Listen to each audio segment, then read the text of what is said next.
then from 39.5 to 44.5, then from 44.5 to 49.5, and our class boundaries are done. So we need to find the frequency, the frequency of the values that are being given.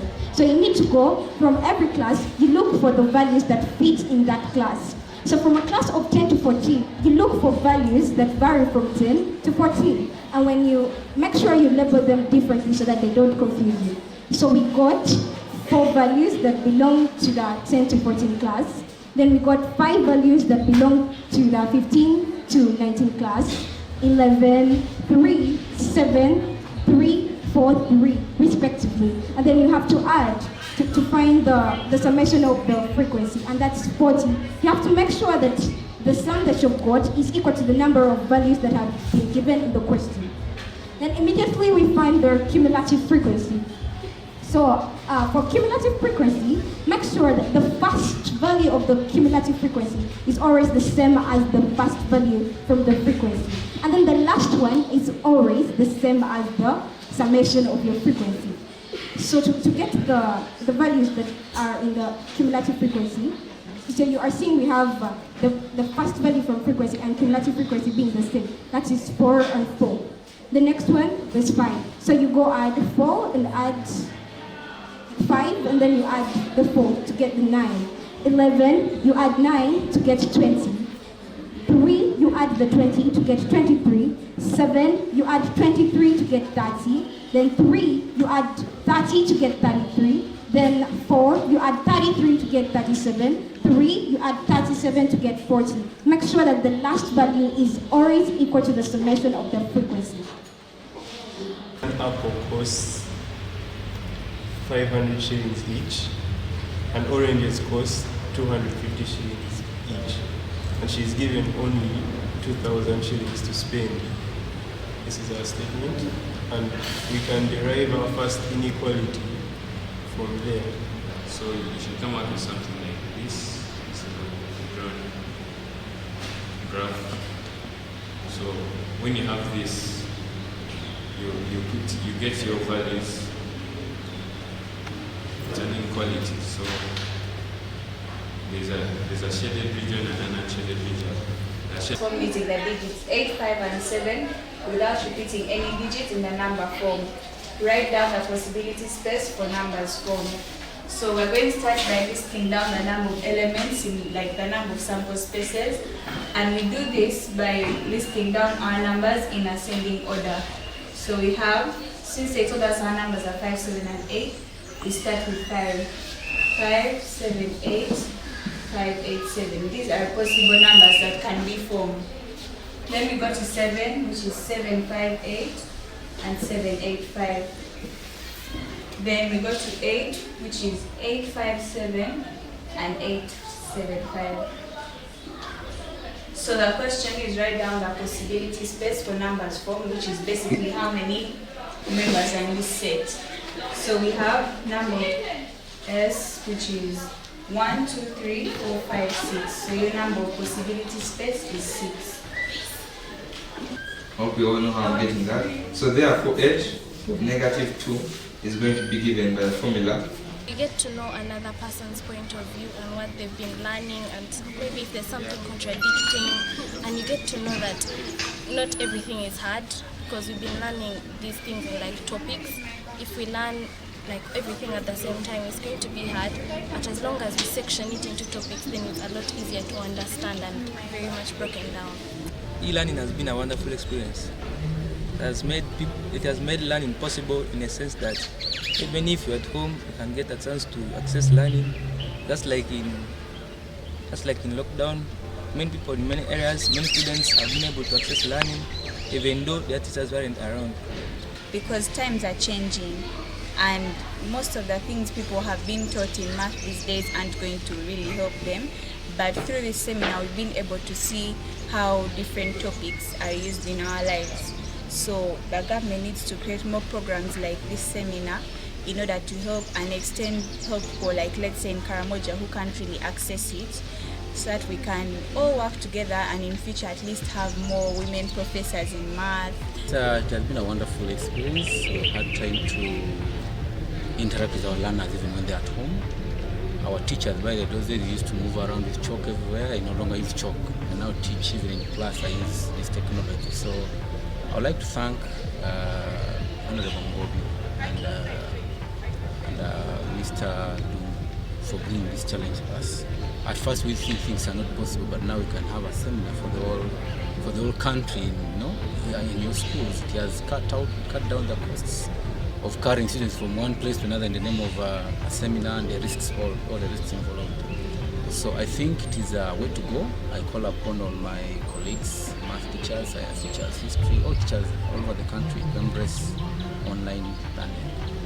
I would like to appeal to the government to support the research institutions that have come up to support the schools, such as the Research Network of Uganda, REM, that if at all the government can hope to reduce on the costs of the internet, then we can have very many schools connect online and they can be able to learn. So if at all the internet costs are reduced, we shall have the gap narrowed. The gap between the urban and the rural schools will be narrowed, and then we shall be promoting the sustainable development goal number 4.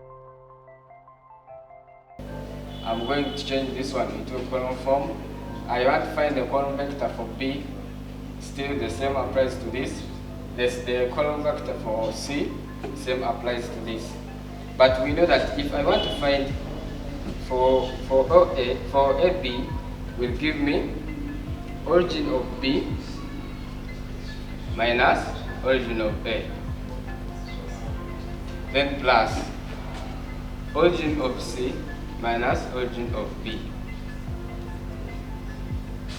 Then plus origin of A minus origin of C, giving me a 0. Since I want to confirm that it will give me a 0, I am proving, so I will let that 0 out so that at the end over x plus 3, x squared plus 4, dx same as 3, 125 over 128 as required.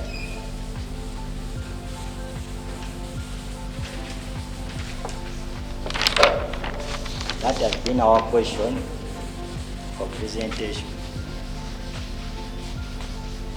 Thank you. I'm going to keep this constant, times 1 minus 2x squared power half minus, since we are using quotient rule, keep this constant, differentiate the x cubed, I'm going to get at the L, because if I differentiate L, it's going to remain as a 1. So over G. This one I divided this side, get at dt, dl. This 2t, I'm going to divide it and come this side. It will become 4 pi squared over 2t g. So from here I have this. And I said we are going to borrow knowledge from paper 2. From paper 2 we say that percentage error is equal to the error made over the exact value times 100. So we have the percentage error made in measuring the length, which is 2. And the error here, I say let my error be the change in L. Over my exact value is going to be the L times 100. Multiply this L this side, I'll get the 2L is equal to the change in L times 100. Divide the 100 this side. That's why I get a 0.02 L is equal to the change in L. So from this step here, the question is saying we are required to determine the percentage errors made in the period T. So from this formula still, I can get my percentage error in T from change in T over this, the exact value, times 100. This is an error. This is my error made. So from that, I'm noticing that I don't have that change in T. So since I don't have it, I have to find a change in T to use this formula. So I'll come and say, to find my change in T, this change in T is approximately equal to the dt, dl, times the change in L. you can notice that you have at least in common. So my change in t is approximately equal to the dtdl, which I already have, which is 4 pi squared over 2tg times the change in L, which is 0.02 L.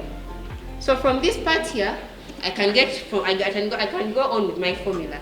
So the percentage error, the TDL, to be equal to 4 pi squared over, this one is going to come here to get 2gt. From here, I'm going to go on with our question asking for the percentage error, but in the question we are given the error made in increasing the length. These seminars are beneficial to me because there are some topics that we grasp in class and okay, you're not well observant with them, but if at all you get time and you're exposed to other schools and you see how other teachers teach them, you can at least pick something to add on what you have. I feel like sometimes I don't want them, but if at all you come to the seminars and there is another student presenting it in a different way and it's more simpler according to the way you were taught about it, and the other one is presenting it in a simpler way, there is a way you grasp it easier than the way you would have got it in class. So some numbers are like when we do them as us, they're somehow lengthy and long. They're lengthy in their methods, but when you are like in those seminars, like the virtual ones, you get a simpler method which is somehow short and maybe that is understandable by someone. During these virtual seminars, we also share, just in case we have something wrong, we can be corrected by other teachers from different schools and our teacher. First of all, before I joined HELP, I didn't know that we can reach all over the country just online. But after I joined HELP, I would teach students online from different schools, and I found it a good thing because I was not limited only to Ampeo, but I was becoming a national teacher, teaching different schools, but at the same time through the e-learning process. In addition to sharing knowledge, the student is traveling countrywide, knowing different places, different schools without leaving the school. It also improves on their communication skills as they answer the questions, and also it gives them self-confidence. And since they are using gadgets that are of modern technology, it also helps them improve on the way they are manipulating the gadgets. I've said don't deny your learners this opportunity. Let them participate freely, they'll enjoy, they'll learn, they get used to the virtual world. This is where we are going. We are talking about entering into the metaverse, so where everything is connected. You can see that we have a few teachers handling the sessions, and you can reach more students in more places when you have not even moved an inch. So that is a very good positive development. We can be able to reach very many students and offer them high quality learning just at the convenience of their phone or a laptop or school lab. Today we have seen the virtual mathematics seminar where many schools come together, and we see students from across the divide talking together, learning from each other, listening in to one teacher and sharing. And I think through technology we should be able to close this gap within our schools. Our schools are not at the same level. We don't have enough teachers, we don't have the same teachers across schools. But when you bring schools together like this, then it means that you are closing the learning gap. But beyond that, the children grow as one child, as one citizen of Uganda, and that is to promote patriotism. When they come to the university, they are one. They know that we learned together, we are one school. Otherwise, if this does not happen, then we begin to see fragmented learning, we see unpatriotic citizens, we see children who are only concerned about their own colleagues with whom they studied, and that is not very good. So I want to request all the schools to work very hard and bring technology to their classes, bring internet into their schools, and organizations like Renew are here to support us with minimal costs. And the beauty with having Renew connecting all our schools is that when you're on the same network, then it is cheap and easy for you to interact. As Renew and as the vehicle that was started by the Vice Chancellor and ED, what we have done was to bring together these education institutions in Uganda, including schools, onto one network so that they can be able to collaborate and do a lot more together than they had been doing in the past. So they can collaborate nationally, regionally, and internationally using Renew. We have been extending internet connectivity to a number of schools, a number of universities, and a number of research institutions in Uganda, and now our network is countrywide. So be it in Chisoro, be it in Arua, Kampala, Mbale, Far North, Renew is present. Today we have been hosting the command center for the virtual mathematics seminar led by Mr. Dungu and the help team. And what we have been doing was to provide that connectivity where our students can showcase themselves and their schools. And they have been discussing mathematics numbers, very interesting, very entertaining. And using their technologies, their knowledge, they have been able to present to some of the schools. And before COVID or before this, the students had to use buses to go and meet physically in one point. Now, and that would only restrict them to about 10 schools that would be able to transport over 210 students from their schools to here. Now they can sit at the comfort of their schools, listen in, and also participate virtually. And this is the value proposition that Renew is bringing. That once we have the schools all together on one network, they are able to actually collaborate with one another. Today it's virtual seminars, tomorrow it's something else. Doing something else with the national teachers, doing with something else with the student teachers, our researchers, our lecturers, our students from the universities. So I would encourage, please join Renew, let's collaborate.